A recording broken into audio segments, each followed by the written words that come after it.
Terima kasih. Bismillahirrahmanirrahim. Assalamualaikum warahmatullahi wabarakatuh. Ya, perkenalkan saya Dr. Ahmad Ibrahim. Kalau orang tahu saya Dr. Ibrahim Limta, itu sudah branding yang terbentuk buat saya. Sebelumnya saya berdiri di sini, saya mengucapkan terima kasih. Terima kasih yang terkhusus secara pribadi kepada CEO AFC, Pak Ernest dan Michael Tan. Dan juga kenapa saya sangat terharu, ini bukan saya buat-buat. Saya berdiri di hadapan Anda memberikan testimoni AFC, saya terima konsekuensinya.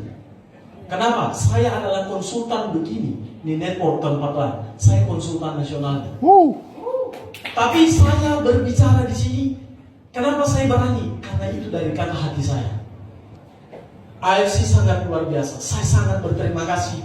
Beliau, mari kita sama-sama mendoakan mereka. Amin. Mereka tetap sehat, berjaya, umur panjang. Karena kita rasa, karena jasa mereka, kita bisa rasakan sehat hingga hari ini. Kenapa saya mengucapkan terima kasih yang terkhusus? Karena saya seorang dokter. Bapak saya kena diabetes kronik. Kalau saya bilang saya seorang dokter, dia kalau saya ibaratkan kendaraan itu sudah rusak berat. Tapi alhamdulillah saya sudah membaca SOP ini sebenarnya sudah lama, Pak. Dari bulan Mei saya perhatikan orang memperkenalkan saya IFC, dia sharing, saya terima. Oh, ini stem cell activator, connect ke saya. Karena saya pembicara stem cell activator.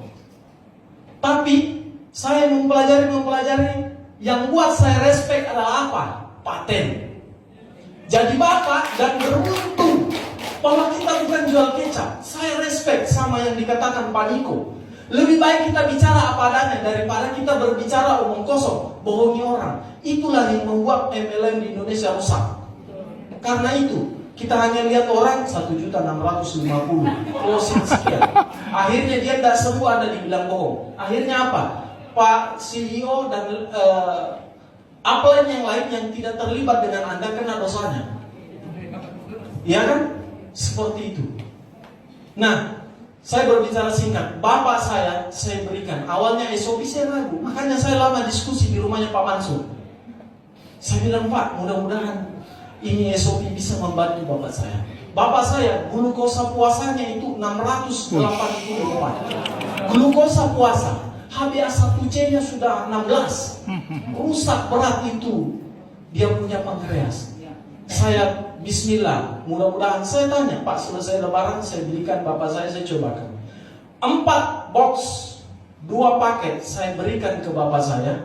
Saya periksa lab. Saya bukan orang yang cerita omong kosong. Oh kira-kira baik. Oh saya lihat kencingnya mulai berkurang, kulitnya mulai membaik. Bukan itu data saya. Saya dokter, semua saintifik. Ambil datanya, periksa lab. Saya periksa, alhamdulillah. Ternyata glukosa puasanya dari 600 turun ke 300. Itu luar biasa bagi saya. Dengan kondisi yang sangat lemah seperti itu. Dan alhamdulillah saya rasakan seperti itu. Datang ke pasien saya. Saya sebenarnya bukan orang yang suka mau menjual. Perusahaan yang tempat saya menjadi konsultan, dia tahu tipe saya. Saya tidak bisa didikte. Saya bukan dokter hebat. Saya masih muda. Saya pengalaman saya masih nol. Mungkin saya dokter paling junior. Tapi saya punya prinsip dalam mengobati orang. Makanya klinik saya, Pak Mansur pernah datang lihat saya. Kalau datang masuk di klinik saya, dia lihat obat itu tidak ada di tempat box saya. Kenapa? Saya tidak bisa didikte oleh apotek. Saya tidak bisa didikte, Pak jual ini. Kalau Anda tembus, saya DP-kan mobil, saya suruh pulang. Pulang Pak, saya dokter. Saya obati orang, bukan penjual obat. Kemudian yang kedua, maaf Pak, saya kabar. Pasien saya datang, ibu-ibu, abses payudara. Abses itu apa? Bisul, bernanah.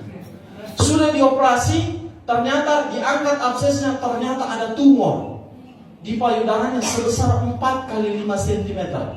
2. Dan yang menyedihkan apa? Karena dia lagi susui anaknya di payudara yang ada tumor dan absesnya. Saya langsung tegur, ibu berhenti.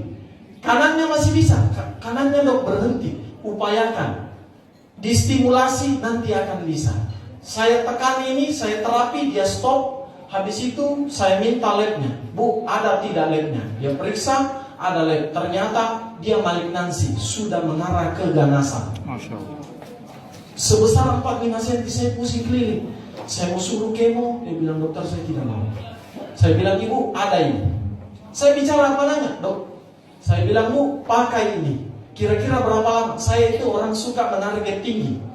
Tapi realistis, saya tidak mau, bu, satu saset langsung sembuh hilang, enggak. Berarti saya dukun itu. Saya bilang, bu, kalau saya hitung ini mungkin 3 bulan. Pakai SOP. Pakai SOP, ternyata apa? Saya hanya harus suruh datang kontrol 1 bulan sekali. 1 bulan pertama mengecil. Mengecil 60%. Tapi saya belum suruh USG, karena saya bilang 3 bulan. Ternyata bulan kedua, 2 minggu yang lalu dia datang. Saya palpasi ulang, payudaranya. Ternyata hampir sudah saya tidak teraba. Tapi saya harus komitmen dengan janji saya. 3 bulan bu, Anda periksa, saya optimis. Insya Allah itu akan hilang. Karena hanya, setelah saya target 3 bulan, ternyata 2 bulan sudah mengecil. Masya Allah. Itulah kenapa saya bilang, saya sangat berterima kasih. Mudah-mudahan visi beliau buat Indonesia ini lebih maju dan lebih sehat. Supaya tidak orang banyak ke rumah sakit. Nah, logikanya begini ya. Saya bicara kalau stem cell itu berdiri bulu kuduk saya. Kenapa saya bilang? Di situ saya lihat penciptaan Tuhan yang sungguh luar biasa. Saya punya kenalan orang yang punya lab stem cell di Makassar. 1 kali injeksi 180 juta. Dievaluasi tiap 3 bulan. Anda 20 juta. Berapa baginya Pak? 180 dibagi 9 jadi 20 juta. Jadi Anda beruntung bisa dapat ini. Mudah-mudahan visi beliau memang tidak dijanjikan kesehatan, tapi betul tadi, kesembuhan hanya milik Allah. Tidak ada. Saya berani garansi kalau ada profesor yang menjamin garansi pasiennya 100% sembuh, hari ini saya robek ijazah saya di depan Anda. Karena tidak ada, karena sudah profesor lebih pintar daripada Tuhan. Saya tahu kata-kata saya ini kalau Anda caption, Anda save, itu saya terima konsekuensinya. Tapi saya bicara apa adanya. Memang seperti itu jadinya. Saya kira cukup. Terima kasih.